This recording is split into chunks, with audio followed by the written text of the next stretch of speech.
There's been a bunch of sightings of these robotaxi ground truth cars that Tesla's using in Austin and Texas. The latest that I saw, they found one in Georgetown, Texas, which is about 25 miles north, 30 miles north of downtown Austin. For those that are not familiar, Tesla has been testing this robotaxi network in California and Austin. Austin went first, then it was California. And they've been expanding each region as fast as they can.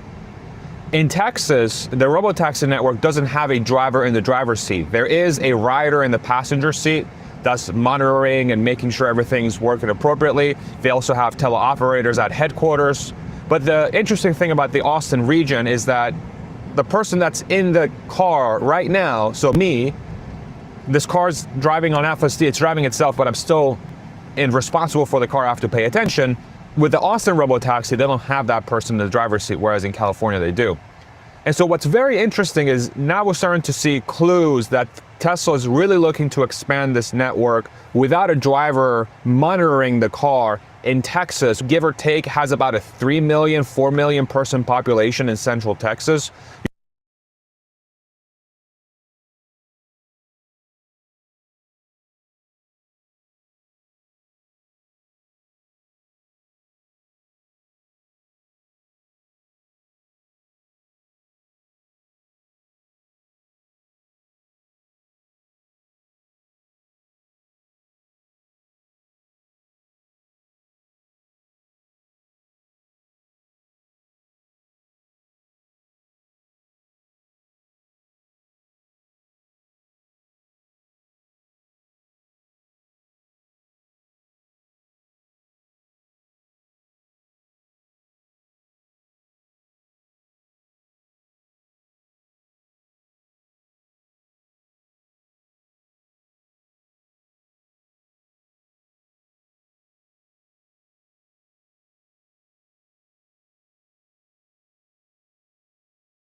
You're not going as far south as San Antonio or as far north as Dallas for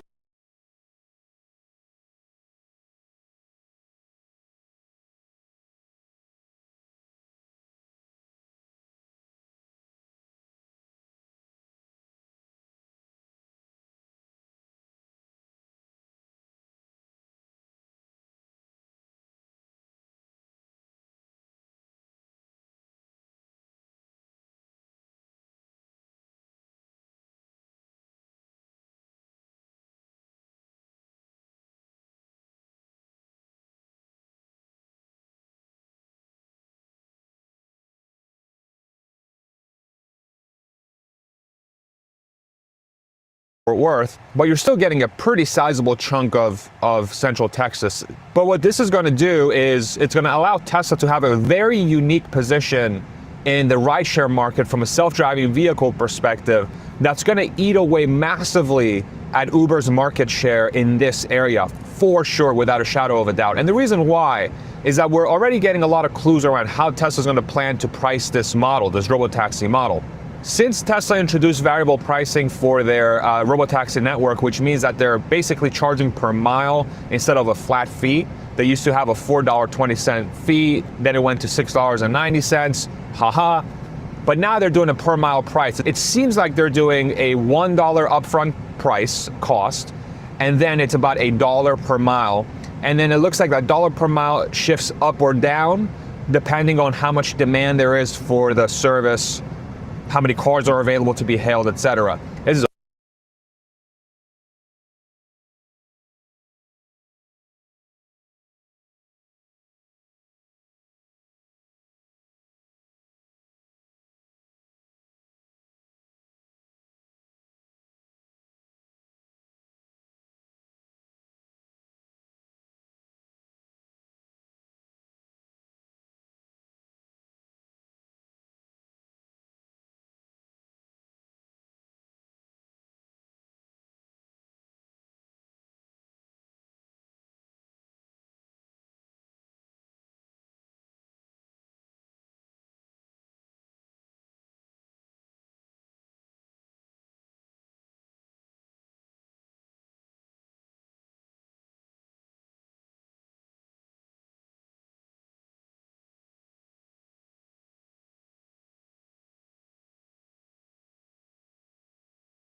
a very small network right now in Austin, even though they just invited more people to it. It's still extremely small compared to Uber and even Waymo that has, I believe, about 100 cars here in the Austin area.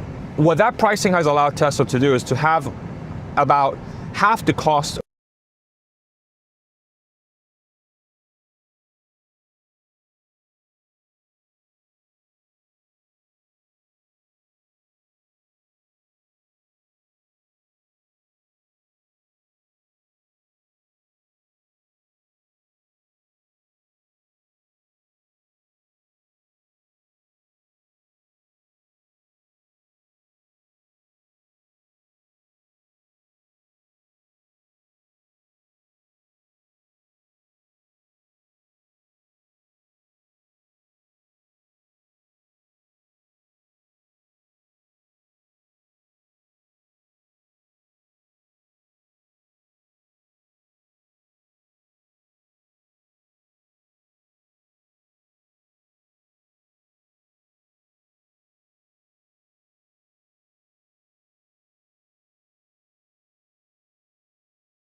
of Uber to the rider.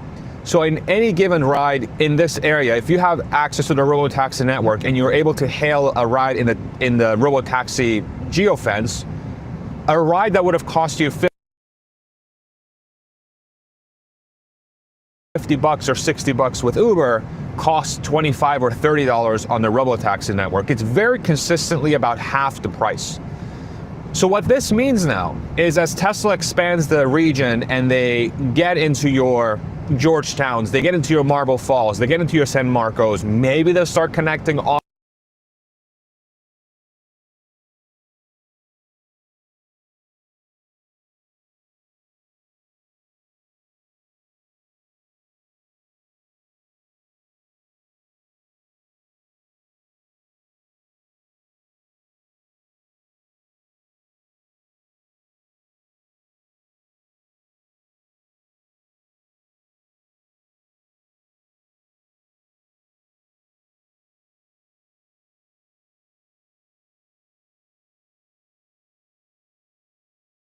Austin and San Antonio, which would be nuts, or Austin and Dallas, which would be nuts, but it's obviously that's where they're going. All of a sudden, you're going to open up this massive floodgate of demand for ride hail that doesn't exist today. And the reason why it doesn't exist today is because Uber is sort of really expensive if you really think about long trips or using it often if you're going outside of city limits. The average Uber ride is about 5 miles, and the average dollar per mile is about $2.60. And so the average fare for an Uber ride in the US of about 5 miles, which is about a 15-20 minute ride, call it, it's 15 bucks, maybe up to $20 depending on that variable pricing, maybe even more with traffic, and then of course tip on top of that. The amount of people that are able to hail an Uber because of that price is by default limited, because the amount you would pay per mile for being transported is going to be significantly higher than, let's say, owning your own car. The average dollar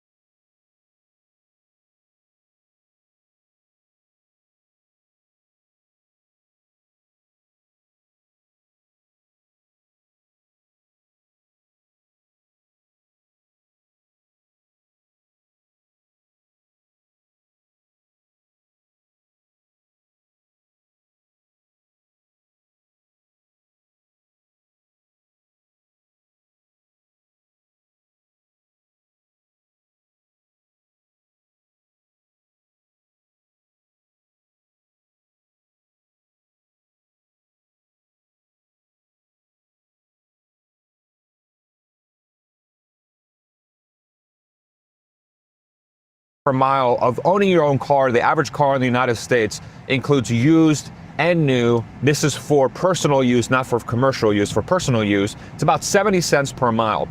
So Uber right now has about 1 million cars on the road in the United States at any given time, and they're able to have that fleet of cars with a price per mile that's, call it 4 to 5 times higher than the, four-ish times higher than the average cost per mile in the United States. So that's 1 million cars.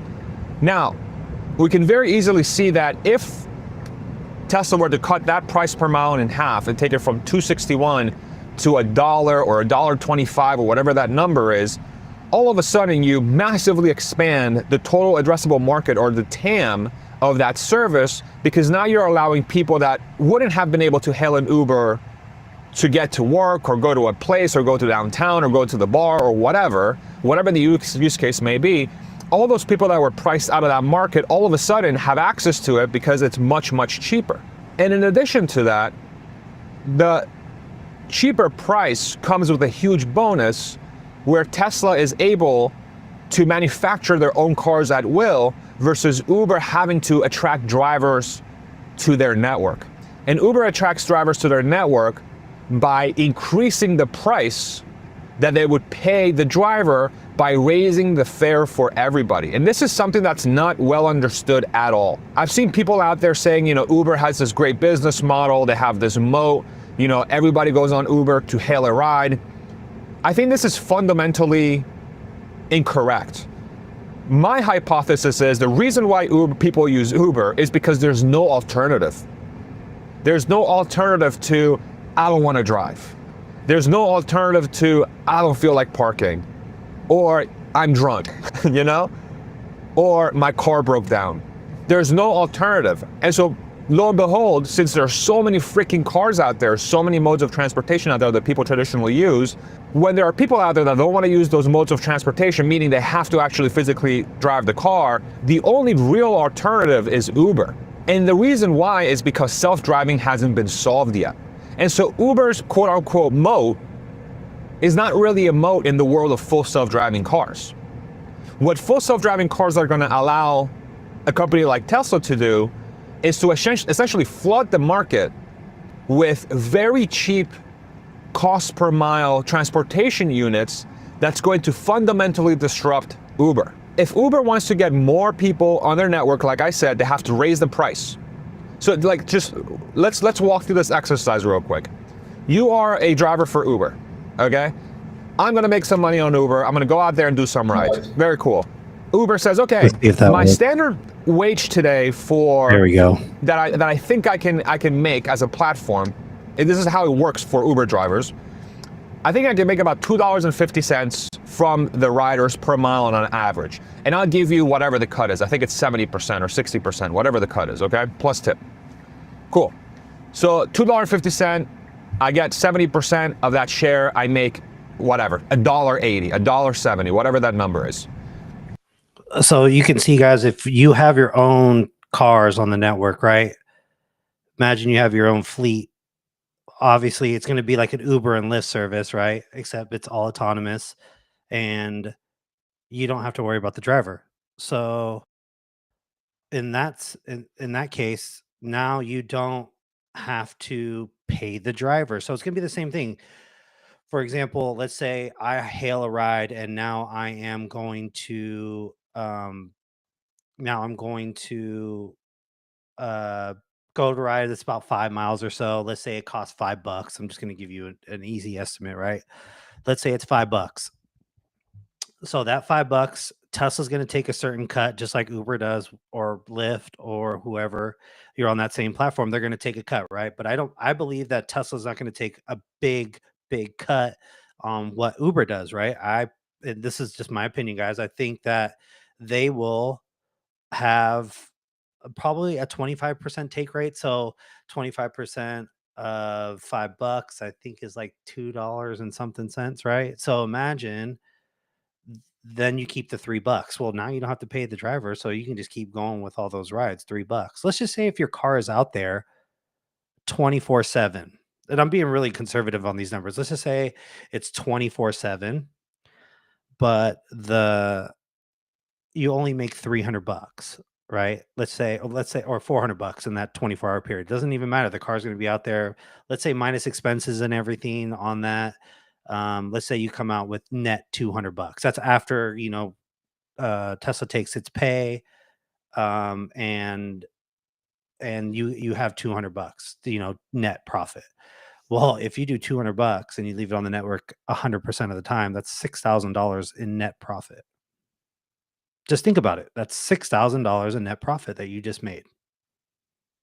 I mean, I don't know what else that you can do with a side business that doesn't do anything besides maybe stream or something like that, that you don't have to put much effort in, and you just have to let your cars do all the talking. Okay. So that's why I'm trying to get a fleet, and I'm taking the entrepreneur risk for this. So let's keep going with it. Very good. Okay. Now Tesla comes in, and because Tesla has no driver in the vehicle, here we go. And because Tesla's insurance over time is going to be much cheaper because the cars are safer, and because Tesla can make each car for about $30,000 to $35,000 per unit, and they're very low maintenance because they're electric cars, and Teslas are known to be very reliable, and Tesla has figured out its AI brain so that they don't have to have that many monitors, okay? Tesla's able to come out and say, okay, I'm going to charge $1 per mile instead of $2.50, because I'm still going to make money at $1 per mile. As a company, if Tesla has about 10 robotaxis to one teleoperator, Tesla's going to make about 60 cents. It's going to cost them rather 60 cents per mile, which means that at $1 per mile, Tesla gets to pocket 40 cents of profit per mile. 40. So if you're Uber in that scenario, the only way to compete with that is that you have to be price competitive.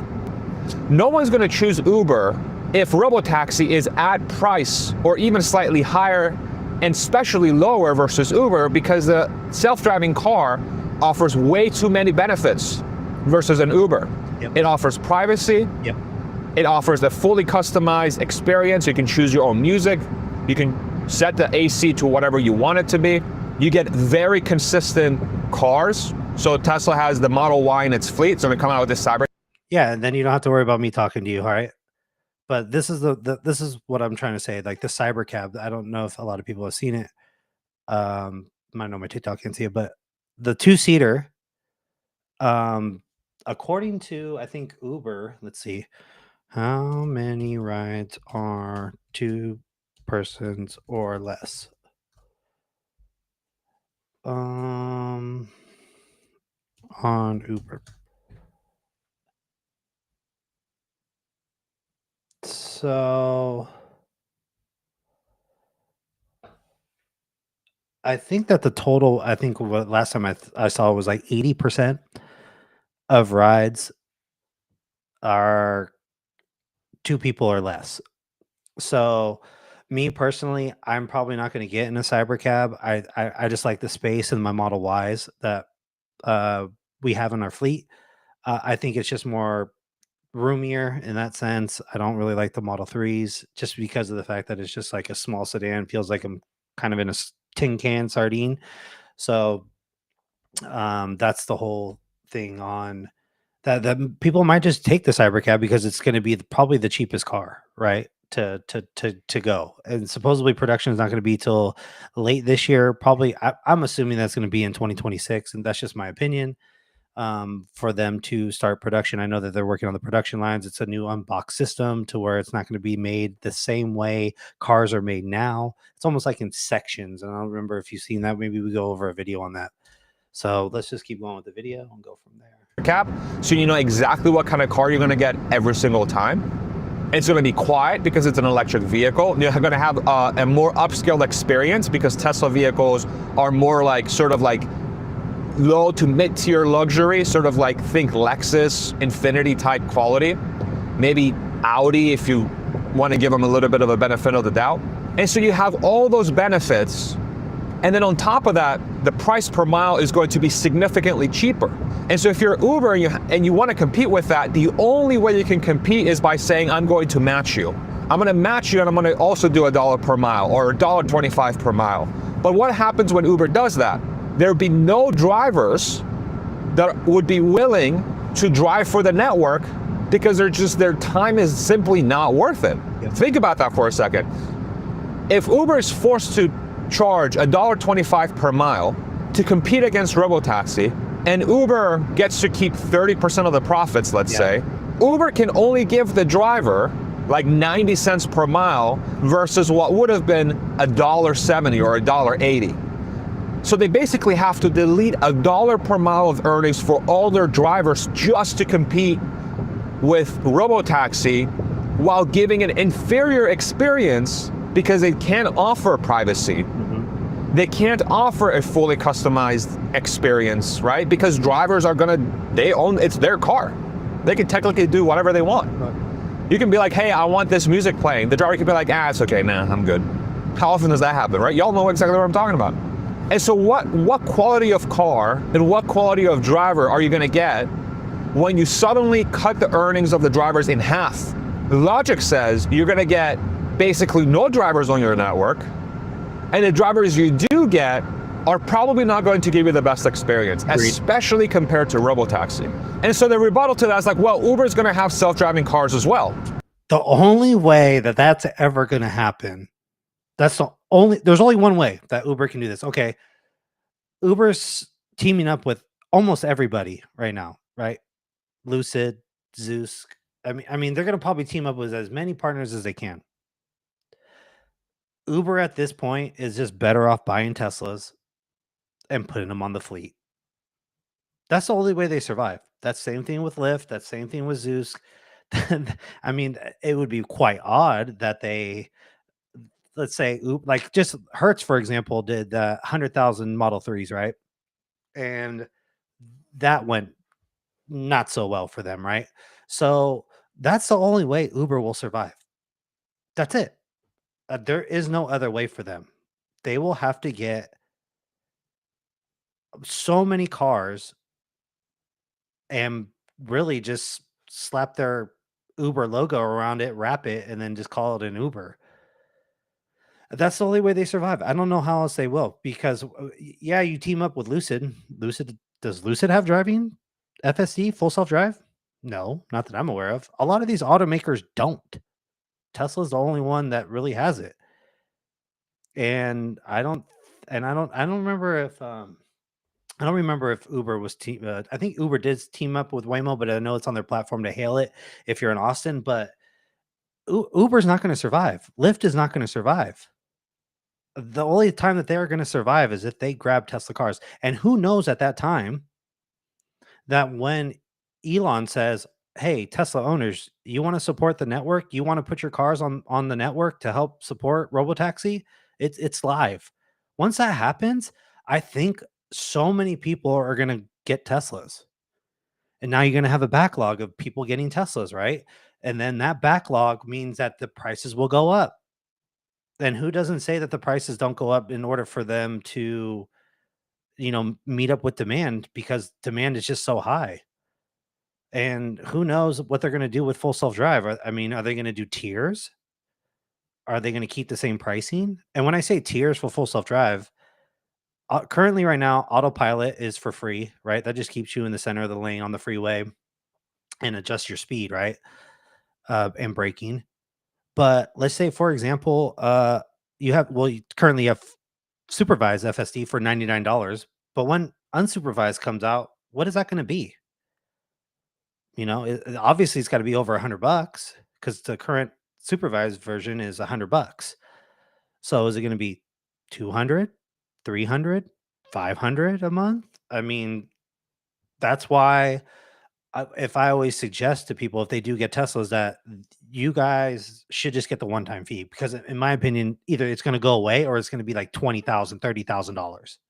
It's going to be almost as much as the vehicle because it has the potential to make you $30,000 a year in net for being on the network.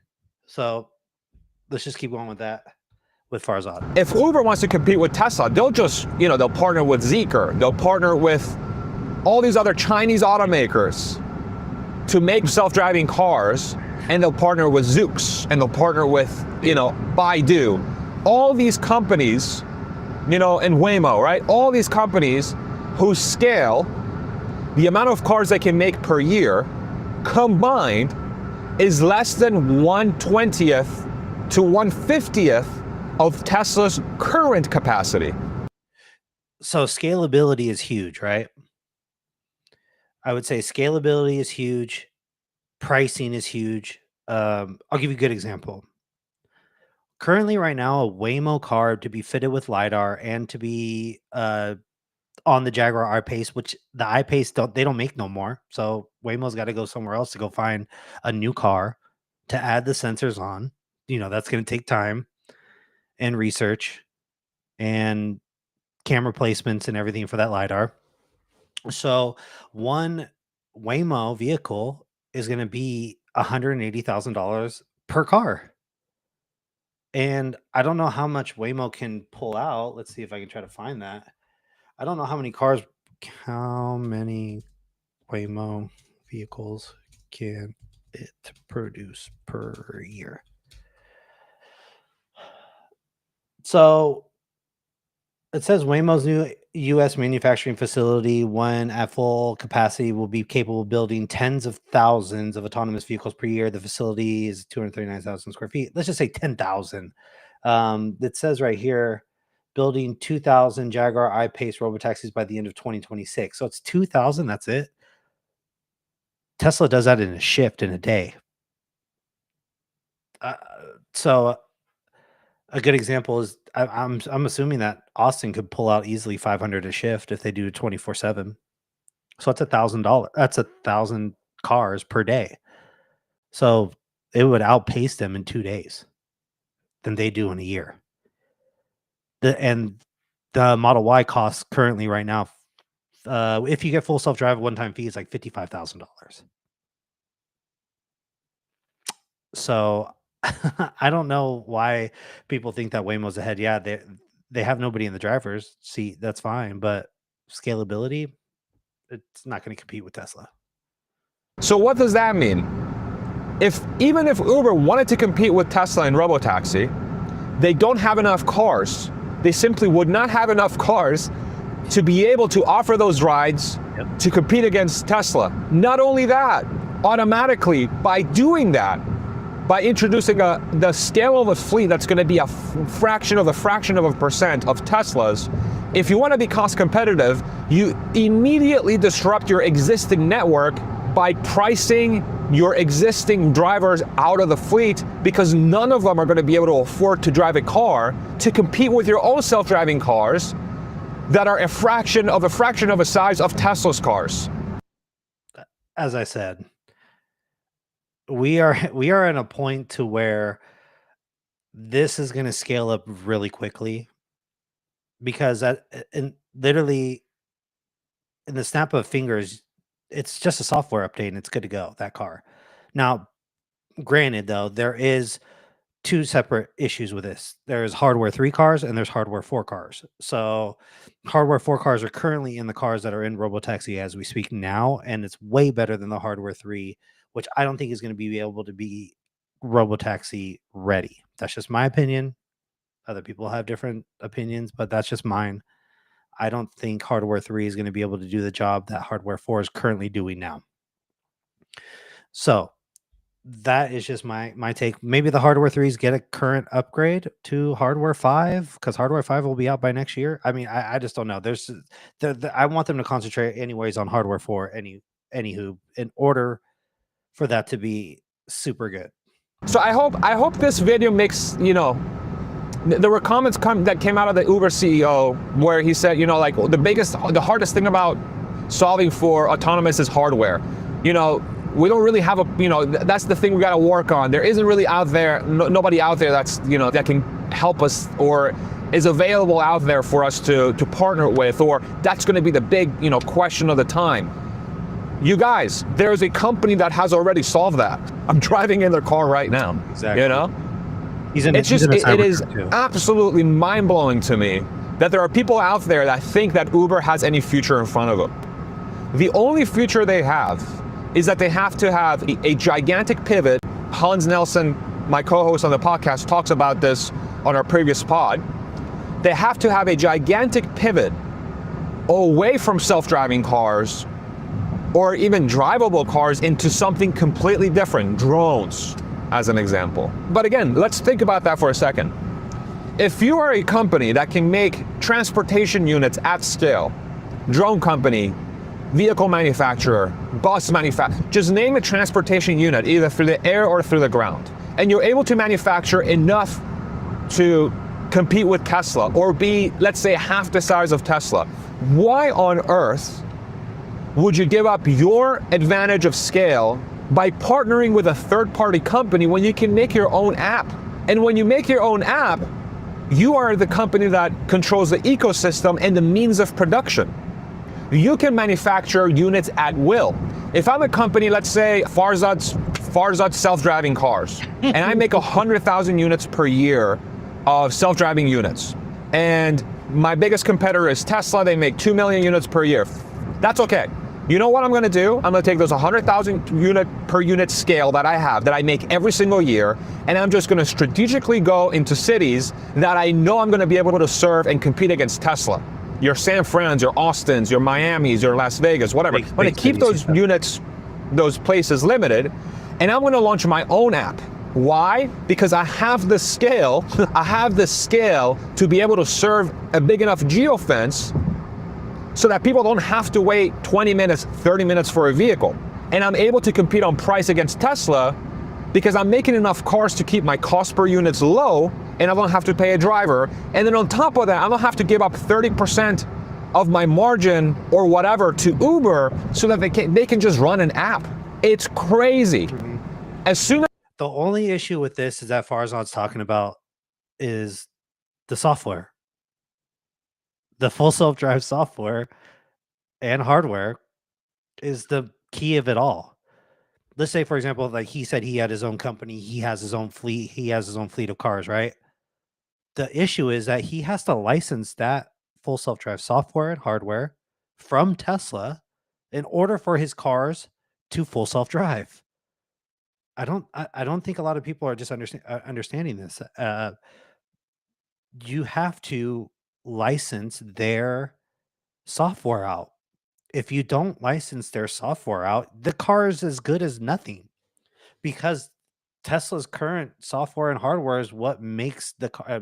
Obviously, neural nets and being video trained through AI is the biggest one, and they have the most real world data, 2 billion miles of real world. I think it's more than that, actually. I think it's 3 billion now.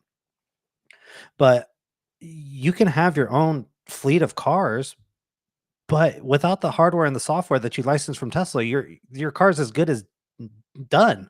So he did make a good point on saying, like, yeah, I can take my cars and put them here and there and try to do it, but you're still gonna need to license that from Tesla, their hardware and their software. It's that simple. As a company reaches scale, they have every incentive to not partner with Uber.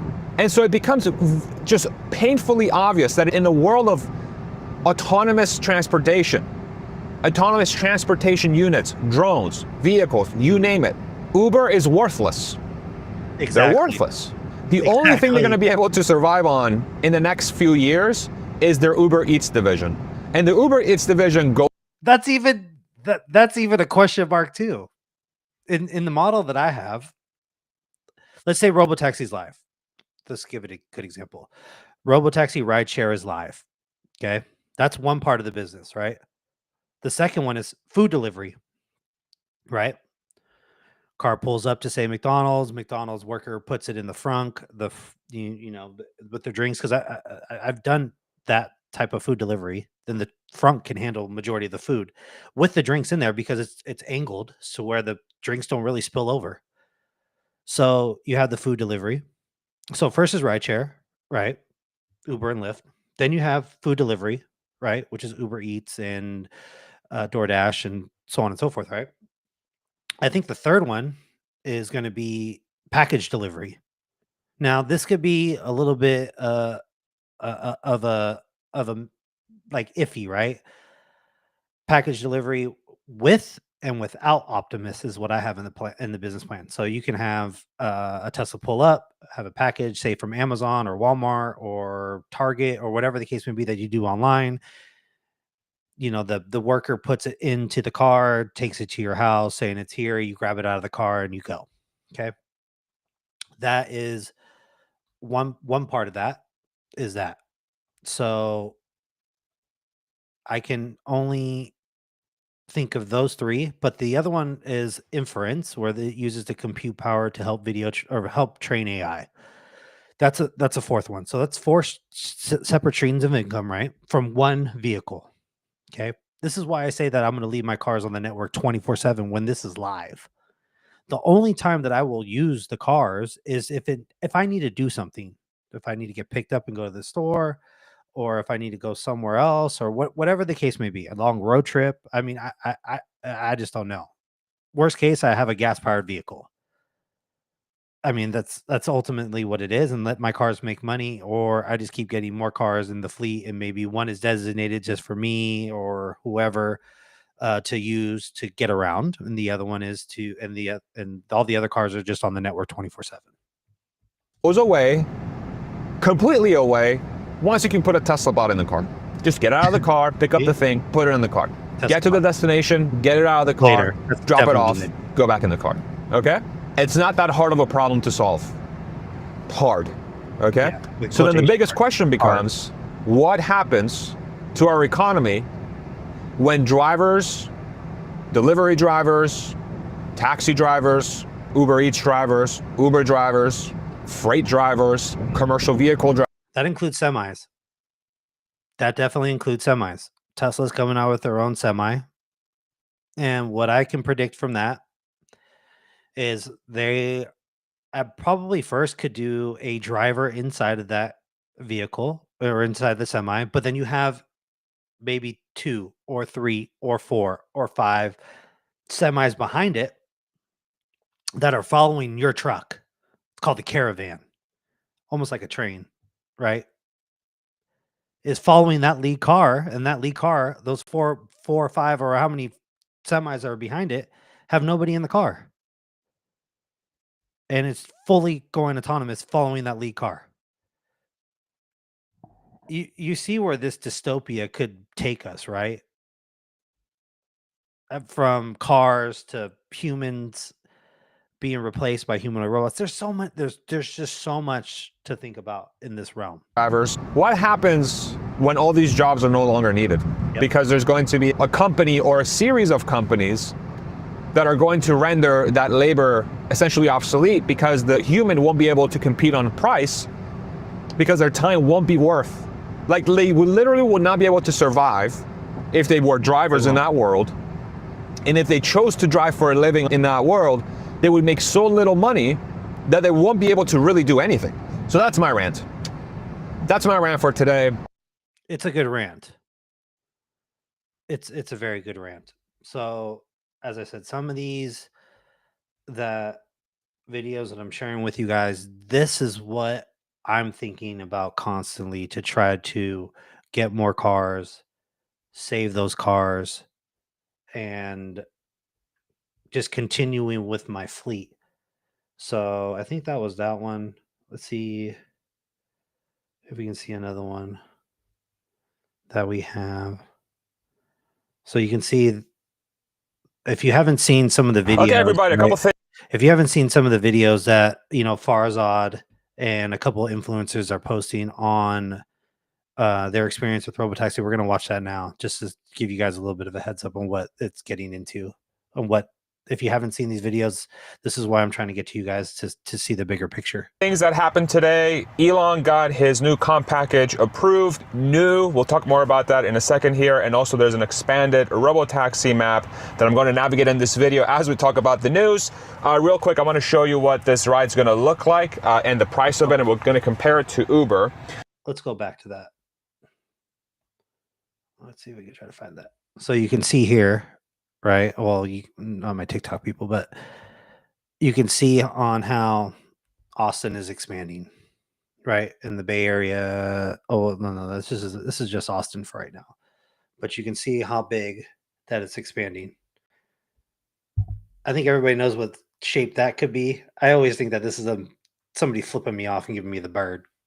That's just my opinion. So that's what's going on there, right? So let's just keep going with this guy and see what news. Real quick, I want to show you what this ride's going to look like and the price of it, and we're going to compare it to Uber. So this is where we are right now. We're at the tip of the geofence. So for the new people that are coming in and joining, I'm going over just Robotaxis that are in Austin, my business plan and model. This is not financial advice. I'm just giving you guys what the entrepreneur spirit is coming in me and what I'm trying to do and trying to predict the future and trying to hopefully have my cars on the network by the end of 2026. We're going to go all the way down to the new area at this location called Backspin Texas Sports Bar and Grill. Looks like a almost hour ride, 50-minute ride, and it's going to cost us 18 minutes and rather $18.36. And I'm going to check that same exact ride on Uber. All right, and we're going to go ahead and select that. And that same exact ride on Uber, it's going to be $33. So you see that, right? To go 18 miles on the Robotaxi network is $18. That's Tesla's Robotaxi in Austin. To go for my TikTok people, so to go that same 18-mile stretch on an Uber X is $30.97. So let's just call it 31. That's $13 more than the Robotaxi network. I mean, imagine an everyday person who takes Uber, right? Who takes Uber or Lyft or these ride shares for a living, right? It's to and from work.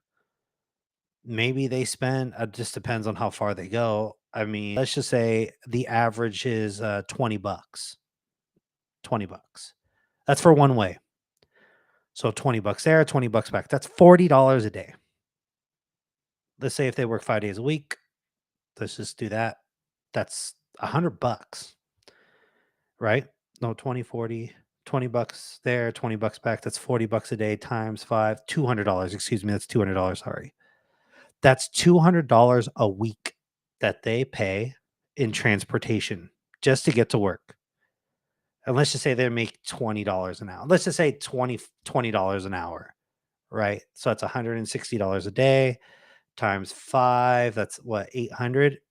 You're spending a quarter of your money that you make just to get to and from work.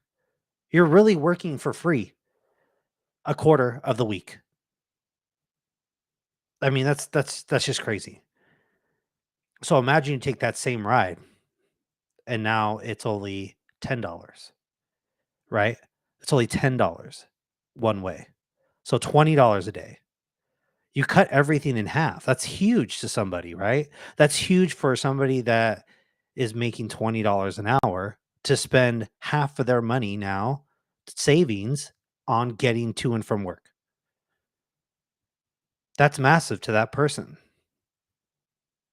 That's huge. And 57 cents with Comfort, or $30.97 with UberX. So it looks like the Robotaxi one's going to be about half the price, a little bit more than half the price if we compare it to UberX and Uber Comfort. So we're going to go ahead and hail our Robotaxi, and then once it gets here, we'll get started with the news. All right. Off we go. So we'll be there in 39 minutes, 11:35. Looks like we actually got quoted a little bit longer time on the app, and we'll get a little bit quicker in the car. Okay, so let me go ahead and pull up the couple things I want to go through here on the phone, and I'll give it a little shaky shake so that we can sync ourselves. So shake, shake, shake. Here we go. So this is this post came out from Tesla earlier this morning. This was at 5 a.m. on Monday, August 4th, and the title is "A Letter to Our Shareholders on the 2025 CEO Interim Award." This is for Elon Musk's comp package. So, dear fellow Tesla shareholders, today we announce an important first step in compensating Elon Musk for his extraordinary work at Tesla. As you know, Elon has not received meaningful compensation for 8 years since the 2012 CEO Performance Award was last earned in 2017. Despite overwhelming support from you in 2018 and again in 2024, our legal efforts continue in the Delaware courts to reinstate the 2018 CEO Performance Award. And for those that are not familiar, this is the one where Judge McCormick in Delaware essentially rescinded Elon's 2018 comp package, which is sort of causing this issue where Elon Musk hasn't been paid for the last 7 years of working. So not the nicest thing. Despite these legal challenges, we can all agree that Elon has delivered transformative and unprecedented growth that was required to earn all milestones of the 2018 CEO Performance Award. This growth has translated into immense value generated for Tesla and all our shareholders. So to keep this in mind, back in 2018, the stock was somewhere around a $50 billion market cap valuation. So that's roughly 1/20th of where the stock price is today, of about $1 trillion of valuation. So the stock would have been around, a split adjusted price of somewhere around $20 or $15 or something like that. To recognize that Elon has accomplished To recognize what Elon has accomplished and the extraordinary value he delivered to Tesla and our shareholders, we believe we must take action to honor the bargain that was struck in 2018. After all, a deal is a deal. Thus, evidence that Tesla is committed to honoring its promises in the 2018 CEO Performance Award and intends to So as you can see here, there's nobody in the driver's seat. There is a safety monitor in the passenger seat. This is what I do on a daily basis, except I'm in the driver's seat, right? I do this on a daily basis to where I am just monitoring the car. I am just monitoring the car. If you guys see my TikToks, you guys see that I'm just there just to kind of for show. Sometimes I do get impatient with it it should just be going. It should be going. Takes its time, but that's just what the software is. So that's ultimately what it is. Compensated CEO for his future service commensurate with his contributions to our company and shareholders. We have recommended this award as a first step, good faith payment to Elon. I haven't had as much coffee as I need to, so apologies for the weird reading Just here. talking about Delaware the new litigation compensation pay continues that you get to loom from over shares. us after 7 years. As we told you last year, the 2018 CEO Performance Award resulted in a $2.3 billion stock-based compensation charge to Tesla, but brought about $735 billion of increased market capitalization. Despite delivering such extraordinary returns, that award continues to be in legal limbo, despite 2 separate shareholder votes supporting it by large margins. And those 2 separate shareholder votes were the initial one in 2018 that approved the comp package, and the second one was the revote, which was, I believe, last year in 2024, that essentially reapproved Elon's previous comp package by a margin of, I think, 70% for, 30% against. Yeah. And so this was after. So that's his pay package for now. I think when the next one comes, I don't remember if there's going to be another one coming in November. I think it is for the shareholder meetings in November. I think that's going to be more substantial, right? Because now Elon is taking a look at what's going to be the next step.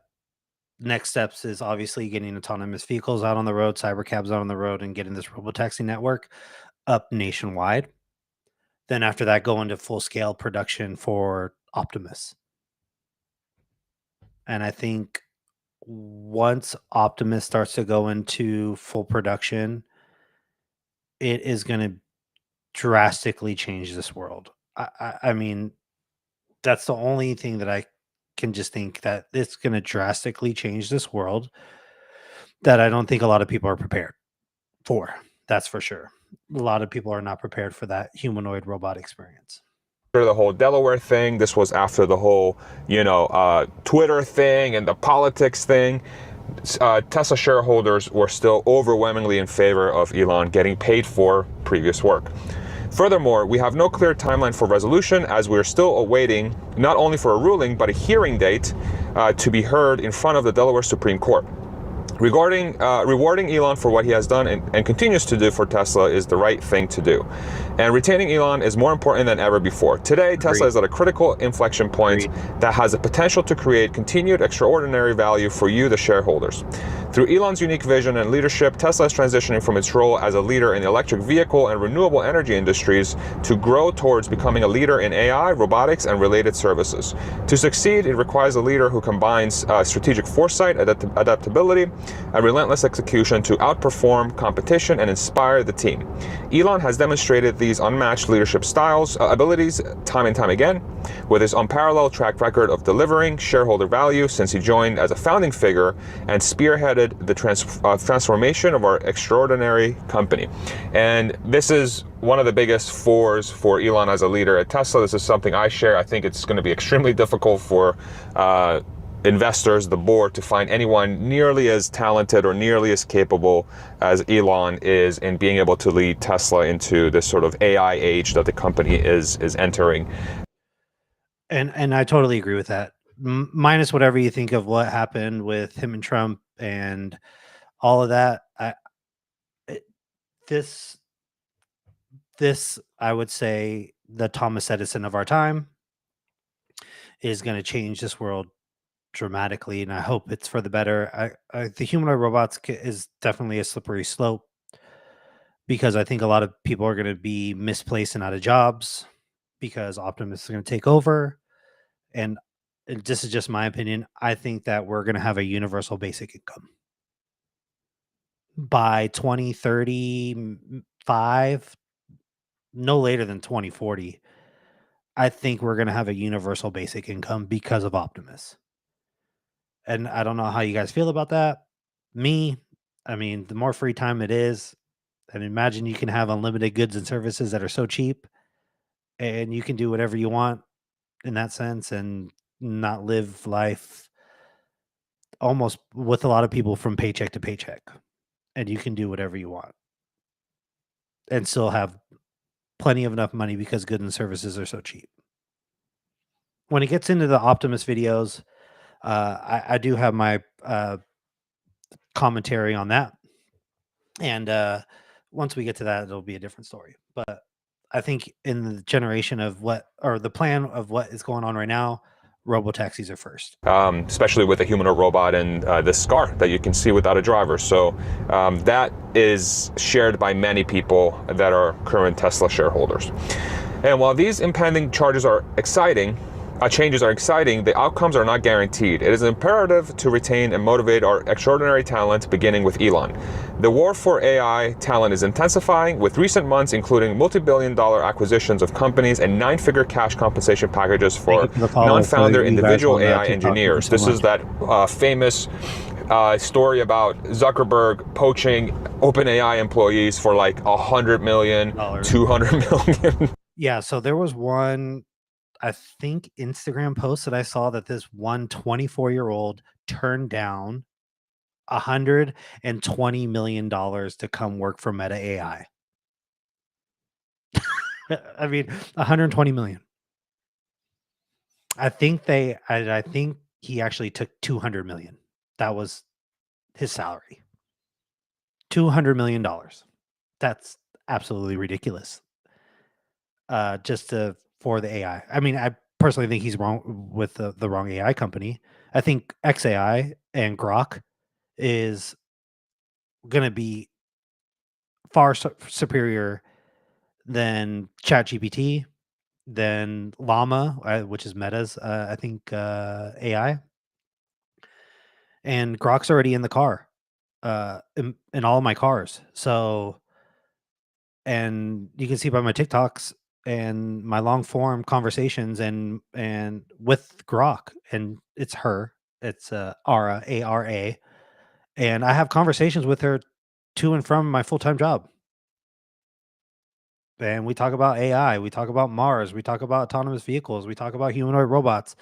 And so if you haven't seen those videos, go look at my YouTube page. I'm going to start posting a lot more long forms with my conversations with Grok, along with clipping them on TikTok.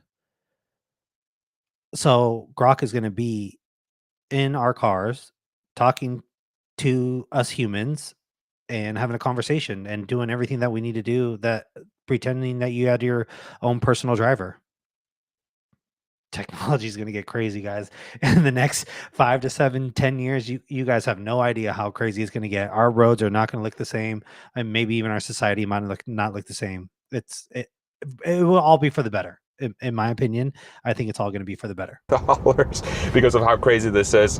And then meanwhile, Elon is able to attract top tier talent for essentially no dollars up front. But what's happening most likely, and something that I personally experienced when I used to work at Tesla from 2017 to 2021, is that you get taken care of on the back end. So that is true. I worked for Tesla from 2019 all the way to 2024. They take care of that back end with stock. And that's the only stock I own. I personally believe that's only stock you really need. I mean, from AI, autonomous vehicles, batteries, battery storage, solar, semis.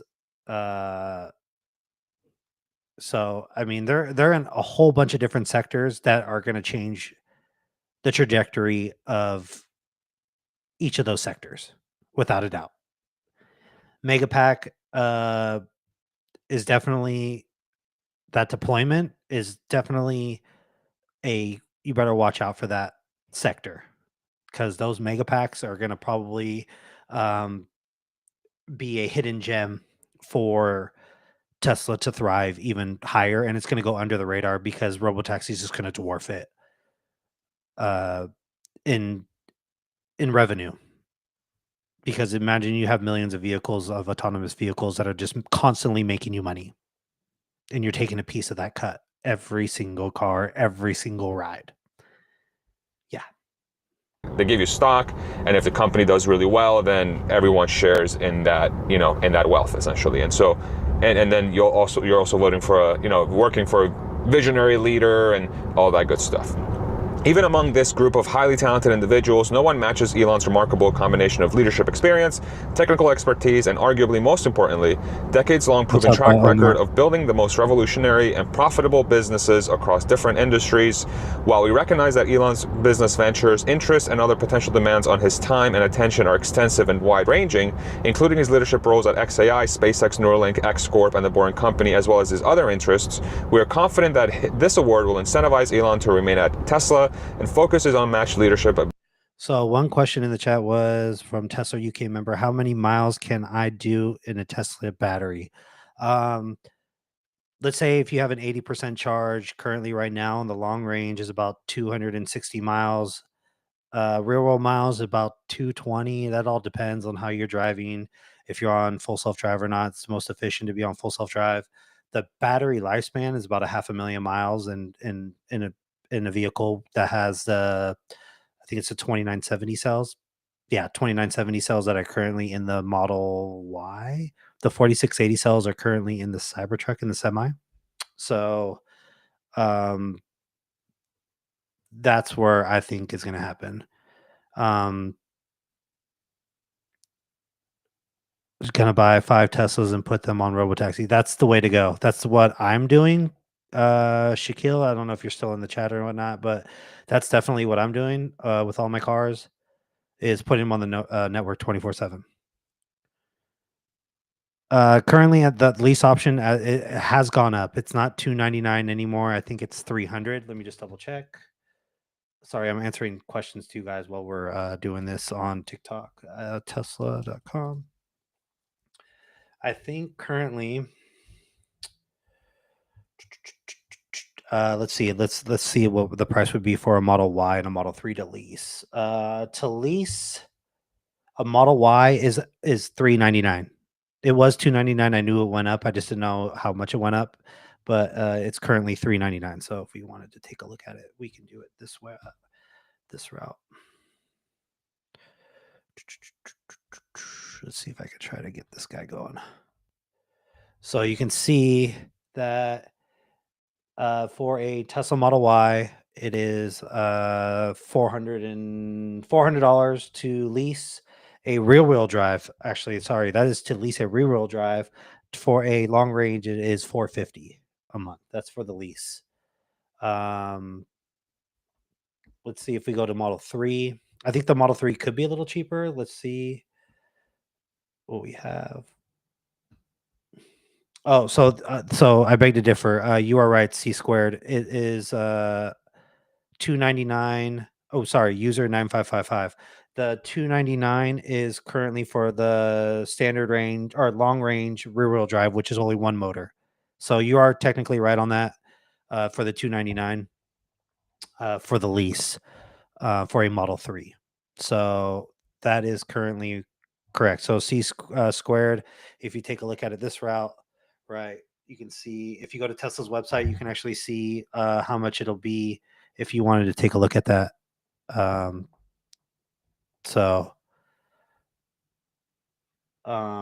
But yeah, user, you are definitely right with that. That it is currently $299 for a Model 3. I personally, I think Model 3s are great cars. I just think they're just too. I don't like the sedan. The Model Y I think is best. Yeah, I think C squared. I think if you get a Model Y, you will not be disappointed at all. Definitely, you'll fit your dog. That's in the back. The seats fold down automatically too. That's with the seats move up. So when the back seats fold down, the front seats move up, which is great, right? So in the old previous models, like for example, my 2022 is a hardware 3 car. If you want to fold down those seats, you actually have to push a lever, push a buttons, and they just come straight down. And then you have to move the front seats up in order for it to come all the way down. So in my opinion, that's what I think you should do, especially if you have a big dog to hop in and out. That's the way to go. So yeah. So, and don't forget, if you do guys get purchase a Model 3 or a Model Y, you can use my referral code. You get $500 off. Also the $7,500 tax, EV tax credit. I just call it the point of sale credit. If you meet certain income requirements, you actually get $7,500 a vehicle. The income requirements are if you file single, if you make $150,000 or less, you get the credit. If you are married or sorry, head of household, it's $225,000 and below, you get the point of sale credit. And if you're married, if you make $300,000 and below for the both of you, then you get the credit. And if you use my credit, it's $500 off. If you are a student, an emergency service member, so it's like a fireman, policeman. I don't know if teachers in there anymore. Teachers used to be in there, and then or in the military, you get $1,000 off too. So take a look at it this way: if you do a brand new vehicle, you get $7,500 off. Let's say you meet that income requirement, $7,500 off. You use if you're in the military or a firefighter, policeman, a public service worker in that sense, then it's another $1,000 off. That's $8,500 off. If you use my referral code, it's another $500 off. So technically, that's that's $9,000 off the vehicle that you get right there. So, and yes, it cannot be a demo car; it has to be a new car. So, you're correct on that. Let's go back to the video. Actually, let's see if I can get another one in here. This one, they're just driving around in there. Let's see if we can get a little bit of a better one. I like Stephen Mark Ryan on Solving the Money Problem. He is hilarious. He talks a lot of ish on there, which I think is great. Let me see if I can find a good video for us to watch.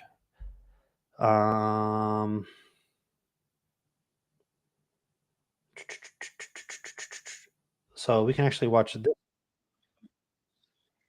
So we'll just go there. Share the screen over there. Let's see right here.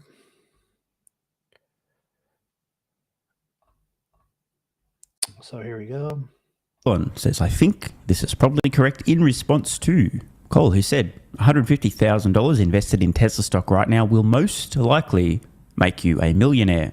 This would be a roughly 6 or 7 times increase. That is correct. Kathy Woods, ARK Invest, is already predicting I think it's $2,500 price share by 2030 or 2030. Let's see. Kathy Woods, ARK Invest, Tesla price share 2030. Yeah, so I was right. So it says specifically, Wood has said she thinks Tesla can soar to multiple of what it trades as of today and reach $2,600 a share. By 2030, meanwhile, Wood thinks Bitcoin will be at 700,000 to 1.5 million. But for Tesla share, she thinks $2,600 a share. Tell me what. I don't think there's any, in my opinion, I don't think there's any company out there that maybe NVIDIA, because NVIDIA is helping supply the chips for it on that. So I believe that NVIDIA will be high up there too on valuation. Currently, I think it's at $4 trillion market cap. Let's see. So yeah, $4.46 trillion. Elon thinks he came out with Elon came out with an expo saying that Tesla could be worth 15 to 20 trillion. That's right. 15 to 20 trillion. And there are Stephen Mark Ryan actually breaks down why he thinks that is definitely feasible because of Optimus, because of humanoid robots, and because of autonomous vehicle robotaxi. Okay, so we're going to go back to where we are today. And I think that Elon Musk is probably correct when he says this is probably correct. Question isn't so much if, but I agree. when. Maestro, how long does it take? Autonomous. Of course, Elon could be wrong and I could be wrong too. But I'm betting on the opposite outcome with more than $150. Let's just leave it at that. Saw this. So there is a video that I want to show you that Stephen Mark Ryan on Solving the Money Problem gives his forecast on if Optimus was at full scale. The numbers are ridiculous. Absolutely ridiculous. Okay, so there's going to be two things. One, Optimus can sell for, let's say at the minimum price of $20,000.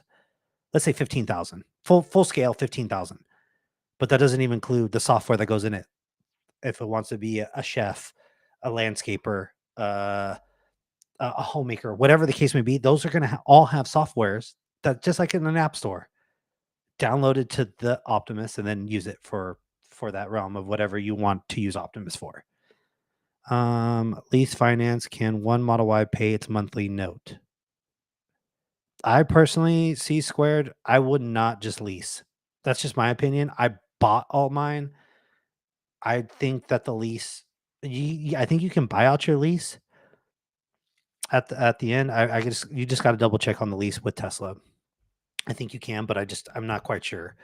In my opinion, I rather just buy and hold and just wait for that car to be on Robotaxi Network and let that car run to the ground and just keep getting new cars and getting more cars. I just don't know how the lease works. To be honest with you, Escort, I just don't know how the lease works. So if you want to do a little bit more research on that, I would highly recommend that. I just buy because I'm going to keep them, and I don't want to have to worry about mileage, even if I have to pay it at the end of the lease. But the reason why I would say that you rather buy is because, let's say, for example, you have an LLC, right? You have an LLC. You buy one Tesla Model Y. Now, let's say at the end of next year, Elon says, hey, look, now we can put our cars on the Robotaxi network. Okay. Once he says that, once Elon gives us the go to go ahead and put our cars on the network, our cars are appreciating asset values now. They are no longer a depreciating asset, because now that car can go out and go make money 24/7 or however long you put it on the network and make money for you. Even if it's $100 a day in net, that's still $3,000 that you get to keep in your pocket. That's $36,000 a year. The average American salary is $50,000 a year. So one car can potentially just be your employee that you don't have to pay, and that car is paying you. So keep going with it. Clip of Tom Lee, here on X, talking Tesla. Can I see, can you raise your hand if you own Tesla? Got it. So majority? Yeah. Well, I think Tesla is one of the most important stocks in the market. Because not only because of what Tesla does. Remember, Tesla is making electric cars, and they have a huge advantage. I mean, they completely changed the automotive industry, not just because they made batteries better. It's also because they have expertise in manufacturing. Now, manufacturing for cars is one of the hardest things to do because of the supply chain. So if they can dominate manufacturing of autos, Tesla will dominate whatever industry requires manufacturing in the future. Okay, This is, in fact, true and very important. Not only did Tesla completely transform and disrupt the automotive industry, but their expertise in mass manufacturing millions of extremely complicated products. Now, remember, I think they're slated this year to make 1.7, 1.8.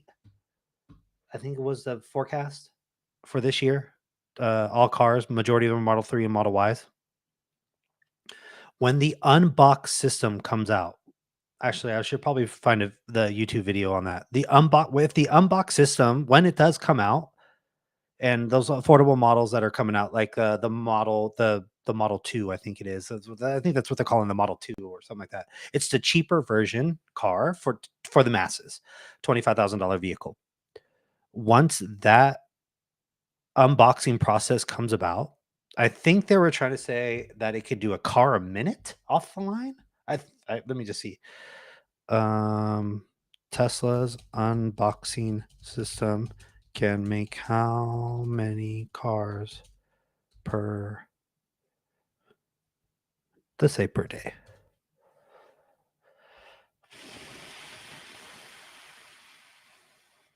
Okay, so yeah, so Tesla's unbox manufacturing system aims to drastically reduce production time, potentially building a car in just a few seconds.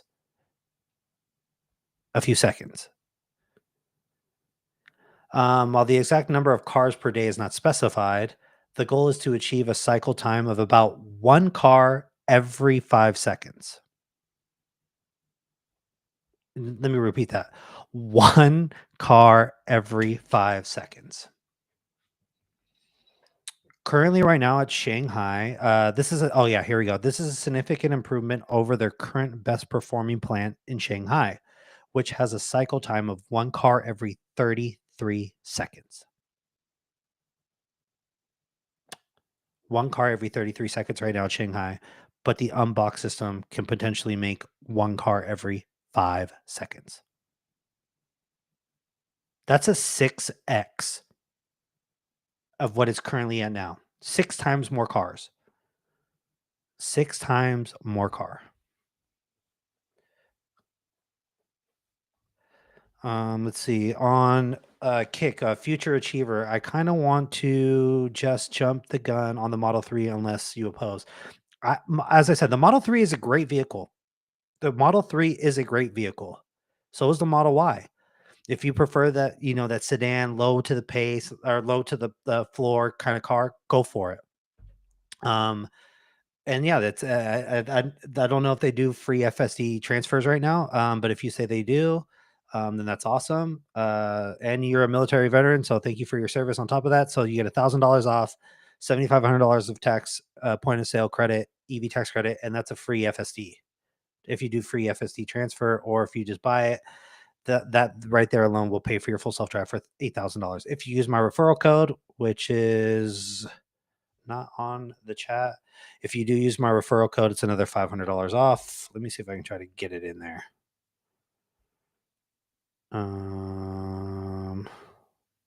Let's see. Plus the row. Yep. So sorry, I was referring to $75, $1,000 of BFSD. Plus that too. Yes, plus that too. So it's technically a Future Achiever. It's that would be $9,000 total you get off. So it's really free FSD, and $1,000 that goes towards the car to get it off.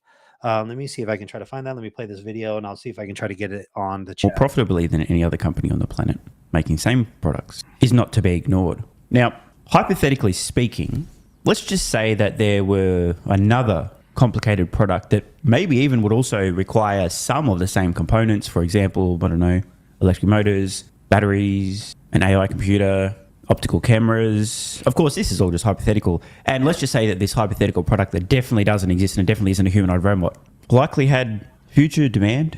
Another thing is that Steve and Mark Ryan, which is Solving the Money Problem on YouTube that my other streams are watching, Solving the Money Problem.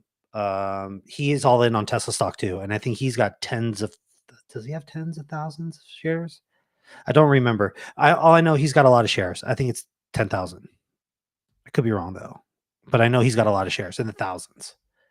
So I'm going to put the link up on the chats right now. So let me just get you guys to the video, and you guys can keep going with that while I try to get the chat. In the billions of units produced. And let's just say hypothetically, this product that is not a humanoid robot that definitely doesn't exist, so please ignore what I'm saying, were in fact real and a massive fucking opportunity based on what Todd has suggested here in this hypothetical scenario that's totally not talking about the Optimus humanoid robot. I hope I pointed that out again because I want to make sure you guys understand I'm definitely not talking about humanoid robots here. It might then follow that Tesla was likely to win and win big. Of course, this was all hypothetical, so I don't even know why I mentioned that. But this is an important point. If Tesla set their sights on any object at massive scale, electronic or otherwise, that's complicated, they will do extremely well. I mean, the proof is in the pudding. No other company on earth today making electric vehicles in large volumes, although most of them aren't even reaching large volume, are making any money doing so. Tesla is uniquely profitable in producing and selling compelling electric vehicles to consumers. That should give you pause. That's the way you should think of it, that they have intellectual property that allows them. What does it take? Of course, Elon could be wrong. Called competition. 6, 7, So if you ask me, Tesla, Elon Musk is doing, and I think that they do pretty well. they have a huge. Yeah, so the only company right now, Tesla, is making a profit on EVs. The only company. If you look at Fords, GMs, VWs, all those guys, they are not making any money.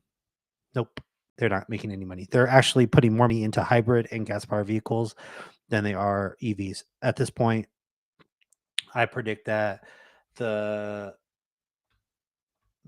big three that we know now, GM, Ford, and Daimler, are going to be just out to the pasture. They're not going to survive. They are definitely not going to survive. That's just my opinion. I don't think that they can stand the. Here we go. I don't think they're going to be able to keep up with it. Oh, shoot. I don't think they're going to survive. I think they'll consolidate. That's just my opinion. But I don't think they are going to be able to last long. I don't think so. By the end of the decade, I say by 20. This is my prediction. I think by 2030, or no, yeah, 2030, because we're in 2025.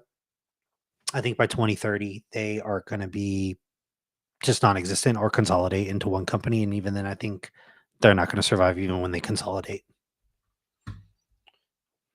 Huge lead in AI now because of Twitter and their XAI. And with full self-driving, it is strengthening the capabilities of their artificial intelligence. They might even integrate Grok into that. And now they have Optimus Prime in robots. And they are, by a country mile, leading in the US in terms of robots. There was companies like Boston Dynamics that was working on these things a lot earlier, and Tesla has already surpassed them. So if you ask me, Tesla represents a company that knows how to take technology and then turn it into real world products. But they're now at the intersection of everything that's important, because Tesla is linked to Starlink and to space and to Neuralink and to the Boring Company, all the things that Elon Musk is doing. And I think that's the second part of the story, that we know if you look at the last 100 years, the stocks that changed the world were really led by a founder that did see the world differently. So I think Tesla, as long as Elon Musk is involved, is one of the most important companies. So I think it's going to do very well. So Tom Lee believes Tesla's going to do well, and that it's one of the most important companies that he owns, or they own. A decade ago, Tesla was a story about electric vehicles. Today, that is no longer the case, although they are still embarrassing the entire industry. But autonomy, robotics, AI, that's where the massive... So you can see the chart here, guys. Let me just show you guys from TikTok. So you can actually see here on the chart, right? Model Y is right here. Next competitor is BYD. And then you can see they are just absolutely just demolishing the competition. They're just not even close. You got Tesla Model Y right here at 10,649. And then if you go down a little bit, you see the Tesla Model 3 right here at 4,461. And all these companies, BYD, VW, Mercedes, all these guys, China is the most EV like pro EV in that sense. They are changing their whole economy around on the EVs and on batteries. So, and they are the number one market in China is EVs. That's the number one market. Ours is number two. And Tesla's just blowing them out the water. And there's some of these vehicles that BYD has are $10,000, $15,000, and the Model Y is just smoking them. It's blowing them out of the water, and it costs way more than $10,000. I think it's like $40,000 or $50,000 over there, and it's still the number one selling vehicle, even at the price range that they're at. That is just phenomenal, absolutely phenomenal. And they're an American-made company. China does not own Tesla. Usually, if you go to China, you have to partner with a Chinese company. That's just how China always done it. Is that if you wanted to open up a business over there, that you have to be partnered up with a Chinese company. Tesla is the only American company, actually, I think the only company to not be partnered up with a Chinese company. That should tell you something there, guys. If China is bringing in Tesla, and Tesla's the number one vehicle over their own automakers, that has to just tell you something, that Tesla is doing something right. Tesla is doing something right. Just outmaneuvering the competition every aspect of this game. It's not even close. It's not even close. Not even close. Disruption and unbelievable profits will come from Tesla in the future. That said, it is still quite remarkable to watch Tesla run circles around not just the traditional automotive industry, the legacy automotive industry, but even their so-called competition in the world's most advanced and largest vehicle market in China. Here are the top 20 car sales, specifically in Beijing, in the first half of 2025. Do you notice something? Technically, only 14 vehicles on this chart, not the full 20, but there's a cluster. Number 2, 3, 4, 5, 6, 7, 8, 9, 10, 11, 12, 13, and 14. All fairly closely clustered, nestled between the place above and below. In other words, it's a pretty tight group, except for the number one selling vehicle, which is towering over everything else. That, of course, is Tesla's Model Y. And what's truly remarkable about this is the average selling price on Tesla's Model Y is meaningfully above just about everything else on this list, other than Tesla's Model 3. Tesla also does not have a home team advantage. A foreign company with the best-selling vehicle in Beijing, with an average selling price 2 to 3 times more than most other stuff on this list, and not just being the best-selling vehicle by a tiny margin, but an enormous, embarrassing amount, a big fucking deal. And as I mentioned earlier, I could count on a one-fingered hand the number of companies making a profit selling any vehicles on this list. That would be Tesla. You will occasionally hear people suffering from DMF syndrome today, claiming that the competition has caught up to Tesla. They've exceeded Tesla. There's better companies producing electric vehicles than Tesla, blah, blah, blah, blah, blah. Yet still today, you see shit like this, where Tesla, in BYD's backyard, is outselling them by a massive margin with a vehicle 2 to 3 times higher than the average selling price of some of BYD's vehicles. And Tesla's actually making money doing so. It is still true in 2025 to say that Tesla's so-called competition needs a telescope to see them. Now, to BYD's credit, they are selling a lot of vehicles, including, unfortunately, a lot of trans EVs, aka hybrids, aka fake electric vehicles. We know what's under the hood, buddy. An ICE engine. You ain't So when you hear the numbers that BYD has surpassed Tesla in selling of vehicles, please look at the whole picture. They are combining EVs and hybrids together. That's what the numbers are saying, even though those numbers are wrong. Absolutely wrong. fooling anyone. This is a remarkable. Tesla is beating everybody to this game. And the Model Y was the number one selling vehicle in the world. I think it was the last 2 years. And that includes gas-powered vehicles. That includes hybrids. It beat everybody last year with that car. And it's on the Robotaxi network currently right now. Feat. Of course, BYD has an enormous amount of complexity in their business. Yes. But I'm going to repeat this. Tesla's the only company that I'm aware of on the planet today making a profit selling electric vehicles in 2025. Every other company selling electric vehicles is trying to compete with Tesla.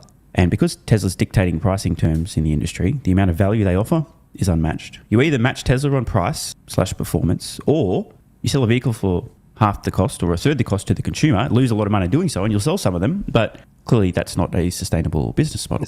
Now, from China to the US, Lucid Motors lost approximately $82,000 for every vehicle they delivered in Q2 2025. Trending in the right direction, though. Yes. A year prior, $113,000 per vehicle sold.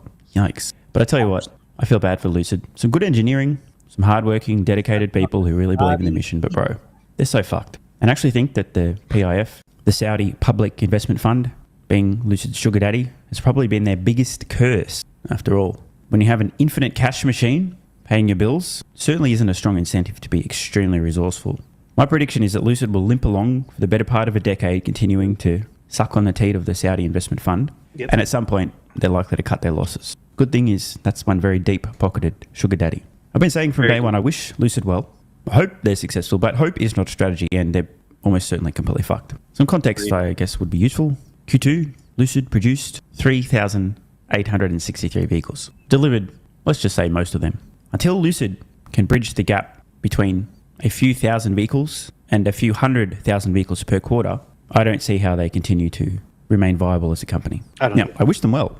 I'm just here to tell you the fucking facts, bro. I don't care if you get butthurt, okay? Odds of Lucid surviving, rounded, equals 0. And now on to the next Tesla. No, the other next Tesla, which is, of course, Rivian. Q2 2025 earnings results. Lost a bit of money, now expected to lose. Okay, Rivian has some good products. Their R1S is that big SUV that's like a Suburban or Escalade. Great vehicle. I wish Tesla would make a big Suburban like that. They're making a 6-seater Model Y extended. I wish they just made the SUV one. Us Americans, we love big cars. We love our SUVs. our Suburbans, our Escalades, our Tahoes. That's what they should make. That's what they need to make. I'm sure it's going to come later, but I kind of wish they did that because I would buy it for sure. I would have a fleet of those vehicles without a doubt with full self-drive all the way. But Rivian, I think it's going to survive, and I think it's going to survive from licensing Tesla's FSD because they have a pretty compelling SUV that's better than the Model X, hands down. More room, comfort, and unless Tesla makes something like that, the R1S is definitely a great big SUV EV. Is $2+ billion in 2025 and expecting to deliver 40 to 46,000 vehicles for the full year, not quarter, full year.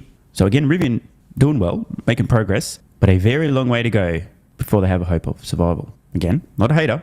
I wish them well. Just here to tell you the fucking facts. Rivian's loss per vehicle was a mere $19,300 for the second quarter. One final thing, just jumping back to Lucid. I saw AJ posting this. Lucid losing a mere $855 million in the second quarter on a whopping $259 million of revenue. Everything is fine, nothing to see here. And now Gary Black has some thoughts. Quote, "It becomes clearer every day that Tesla will not be the only car company that masters unsupervised autonomy. It's a repeat of 2020 when I predicted other auto manufacturers would copy Tesla's technology and produce a high-quality EV with comparable battery range and charging speed at a comparable price to Tesla, and Tesla EV share growth would stall." Now, I'll get back to the rest of Gary's posts in a minute, but I don't think this is the flex that Gary thinks it is. Back to Beijing. This is what happens when many other companies have caught up to Tesla, in essence, having a comparable vehicle with comparable range for a comparable price. By the way, they're all losing money selling them and Tesla's not. Yeah, this is what the competition having caught up to Tesla in electric vehicles looks like. Tesla's still embarrassing even the local competition in China, despite an average selling price dramatically higher and actually making money while all these other companies are losing money selling their comparable vehicles. So they have not caught up. Having caught up, would it be selling a comparable vehicle in terms of specs to consumers for a comparable price, but, wait for it, having a comparable cost to produce a comparable vehicle? Very different things. Hence Rivian losing nearly $20,000 per comparable vehicle sold in the second quarter. Lucid losing about $80,000 per comparable vehicle sold in the second quarter. And then, of course, there's Beijing. And in fairness to Gary, many of these vehicles selling for a fraction of the cost and for large losses. So they're not even being sold for a comparable price. They're much more affordable. Yet still, who's number one in Beijing? Tesla. By a massive margin with a huge cost disadvantage and profitable at the same time. So back to the post. We will get Uber 2Q earnings tomorrow morning and an update on the many autonomous providers Uber is partnering with to bring autonomous ride hailing to Uber's 170 million monthly active users. Tesla stock has underperformed the S&P 500 and Uber for 3 years now. Of course, personally, I'm not particularly concerned in what Tesla stock is doing relative to anything else. I'm much more interested in the business. Why? In the long term, the stock market is a weighing machine. I'm not really interested in the short-term voting component, the sentiment. If Tesla wins autonomy in a big way, I won't be particularly concerned about an extremely short-term, mere 3-year period of, quote, underperformance after all. Tesla's gone flat or worse for 5+ years, more than one. Even Elon said in the earnings call that they could be a rough couple quarters, which is understandable because they got to ramp up. A lot of ramp, right? They got to ramp up. They got to ramp up the cheaper Model Y coming out. They got to ramp up Model Y. They got to ramp up Cybercab. Then they got to ramp up Robotaxi Network. So I would say the next 2, 3, maybe even 4 quarters, probably by the end of 2026, it might be a little rough, but who cares? I'm not selling my stock. I'm just not. That's just not financial advice. Other people have different scenarios and different situations, but me, I'm not selling it because I can just see where this is going to head. And it's going to head to a lot of money in that stock once it sees the potential of Robotaxi, how much it's going to make on a quarterly basis on top of ramping up Optimus. It's just going to get nuts. So Sawyer Merritt responded to this. The difference is Uber has to partner with others to bring autonomous vehicles to their platform. Tesla's Robotaxi service in Austin costs roughly 50% less per mile than it does on Uber. Whether it stays at that level remains to be seen. But this is all before Tesla's introduced the much less expensive Cybercab, which will drop the cost per mile even further. Sure, there could be various other unsupervised autonomy players, but none will be able to compete with the scale and cost advantages that Tesla has. That sounds familiar. Not being able to compete with Tesla's scale and cost advantage. Now, can somebody just remind me again, we just went over the list of all the companies that have caught up to Tesla in terms of profitably producing electric vehicles at scales. So, let's see. So number one, obviously Tesla. So who was number two? Wait, hang on. Not applicable.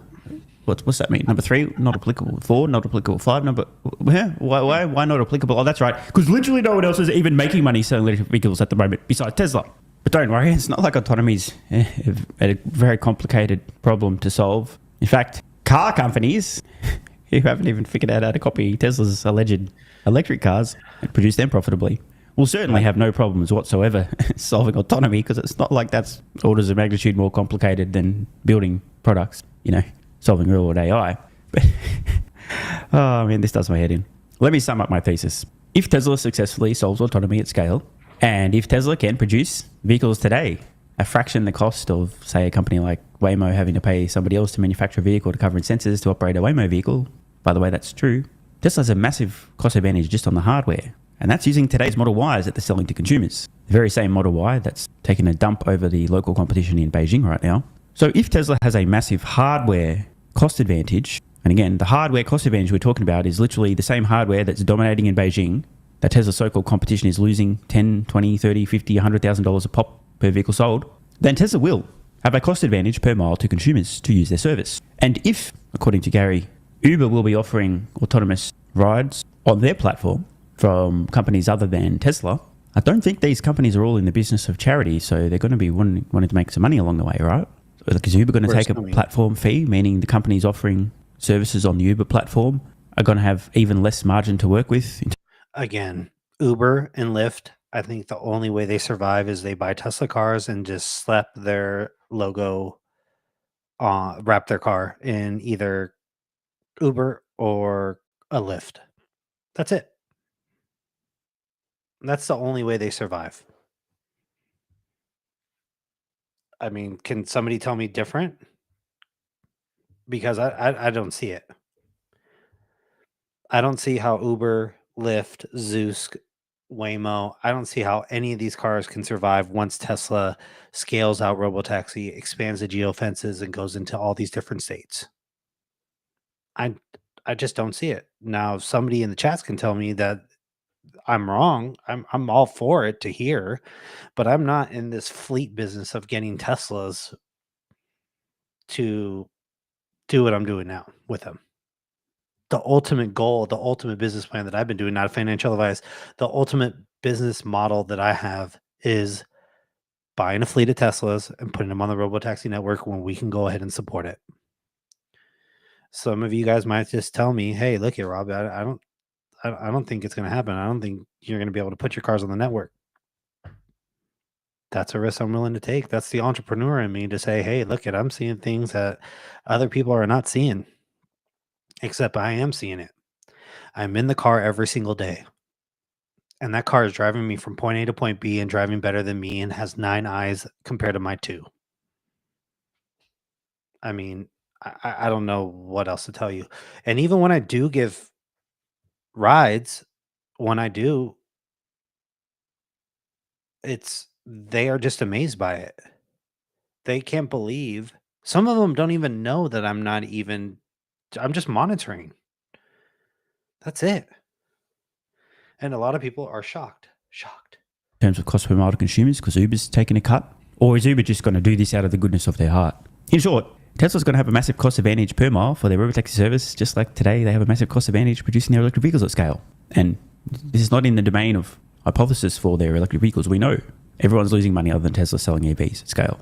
So from an investment point of view, it doesn't matter if you're offering a product to consumers at a comparable price if you're losing money doing so, because if you're competing with a company offering the comparable product at a comparable price who's actually doing so profitably and you're not, you just have to look into the future to see how this one ends. It boggles the mind that Gary doesn't seem to be willing to say this part out loud. How the fuck will companies trying to compete with Uber and offer rides to consumers, charging a comparable price per mile to Tesla, stay in business over the next decade if Tesla has a massive cost advantage, which they do. If Tesla can put hardware on roads, even today, the Model Y costs a mid $30,000 to make. But the next gen, the Cybercab, they're probably going to be producing these things for like 25,000 US bucks. If the company's trying to compete with Tesla, it costs them $100,000+ to put comparable hardware on roads. How in the fuck are they going to compete with Tesla on cost per mile? By the way, the answer is they won't. They can't. Unless they're willing to sustain catastrophic losses, at which point, why are you even in business? Let me be clear. There will be many other companies offering autonomous rides, many of them utilizing the Uber platform because they can't figure out how to build their own platform. But of those companies, unless they can carve out an extremely narrow niche and charge a massive premium per mile and do a very small number of rides relative to other companies, they simply won't be able to compete with Tesla on cost. Tesla has a massive cost advantage for the hardware, and they're doing everything themselves. They don't need to be paying a platform fee to utilize Uber, etc. And importantly, Tesla is the most integrative company that I think even surpasses Apple. That's just my opinion. I mean, they are super integrated. I mean, it's crazy on how much they integrate to themselves and take all the responsibility for it. has a publicly stated mission of accelerating the world's transition to sustainable energy, meaning it is extremely obvious that Tesla isn't going to try and milk maximum profits on cost per mile, but instead are going to try and aggressively scale their fleet of robotaxis such that they can drive down cost per mile without wait times getting too ridiculous, meaning the cost per mile to use Tesla's robotaxis will decline over time as their fleet of robotaxis scales. Thus, other companies offering the quote-unquote comparable service will have to follow Tesla's price per mile down unless they don't want any more customers. But in doing so, they will face increasingly large losses per mile, at which point you just have to say, wait, why are we doing this? We're just going to lose infinite money. Let's just give up. It's so extremely obvious how this one ends. Now, were it not true that Tesla would drive their cost per mile down as aggressively as possible, the limiting factor being wait times, if Tesla were in fact intent on milking maximum profits per mile and keeping this a relatively niche service, then Gary might have a point. Some of these other companies could potentially operate a service with comparable pricing if Tesla was charging like, $400 per mile and actually make a profit doing so, but they'd be pretty limited in scale due to their cost per mile, pretty small addressable market. But it's so clear from Tesla's mission statement, the more miles being driven in electric vehicles, the more Tesla has accelerated the world's transition to sustainable energy. So Tesla has an incentive, directly in line with their publicly stated mission, to drive their cost per mile down as fast as possible, so the more miles are driven in electric vehicles and less in internal combustion engine vehicles. And the only factor that's going to stop Tesla driving their cost down per mile extremely quickly are wait times. And the way to solve wait times is to produce enough vehicles to service an area, which, by the way, Tesla's producing roughly 2 million robotaxi-capable vehicles per year today. So, spoiler alert, Tesla's going to make a fuck ton of vehicles, scale their fleet of robotaxis really fast,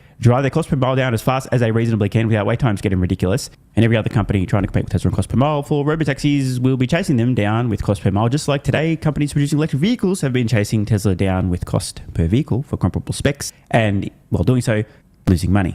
This could not be any more obvious. Or could it? And there's still people that I don't think have quite figured this one out yet. Want more content? Nope, they have not. They most definitely have not. So, as I said, I'm going to try to get live streaming on daily, just to kind of go over some videos that we see, discuss them, and just trying to be a little bit more open and transparent with you guys, because again, this is a $10 trillion new market cap with a T. Autonomous vehicles are a $10 trillion market cap. And I'm just trying to give my thoughts and ideas out there to you guys to tell you that this is going to happen. And a lot of people are not prepared for it. And I can see why. The future is definitely going to be crazy in that sense, but in a good way. So I think that's going to probably be it for tonight or in the morning. I'll be on a little bit later on today. So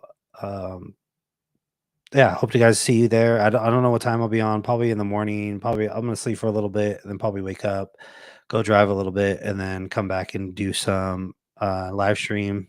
Probably a couple hours maybe while the car charges in the house, and get back out on the road and just make that side money, because this is what I'm trying to do, get more fleets. Again, the goal is to have 2 more cars by the end of September. If I could try to do 3, that would be great. Pushing my fleet to 8 to 9 and just waiting for the green light to put the cars on the network and just sit back and monitor my cars. That's the goal. All right. So thank you guys for joining. I appreciate it. Please send me a follow. I'm going to have more edits for my rides. So thank you guys so much, and have a good night, Cape.